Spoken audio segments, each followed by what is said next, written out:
ఈ పోరాడు రాపాయ బుక్కడు బోధిని పోపాయ ఉన్నాడా వీడు అసలు? అరవిందో, ఓ అరవిందు.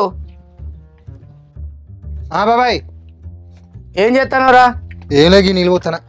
అరే తాతయ్య 5 వద్దులు కాదురా, ఒక బుక్కడు చల్లబడెత్తరారా, తాత ఆత్మశాంతి ఇస్తుందిరా. నేనెందుకు తీ రా బిడ్డ, ఒక బుక్కడు తినెత్తరారా.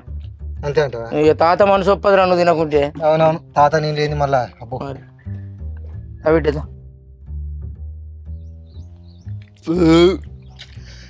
కూర రుచి లేదు, మను లేదు. ముసలోడు పీసుక తిన్నట్టున్నది ఆటని. అటికి చంపడైంది ముసలోని. ఒక కూర అందం లేదు, పాడందం లేదు.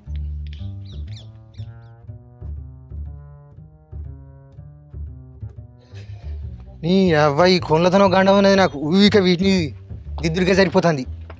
టీవీ చూసింది లేదు, పాడు చూసింది లేదు, కొండలు వెంబడి పడుకుంటుండాలి.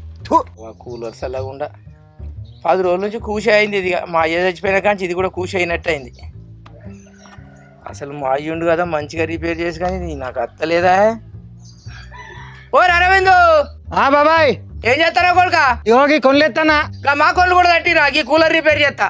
అబ్బా ఈ కొనలు కాబట్టి మొన్నటిదాకా మీ ఆయన కళ్ళకి వచ్చిండు. మళ్ళీ కొనలు అంటే ఖచ్చితంగా కొని చంపుతా. పని లేదు, పాటలేదు.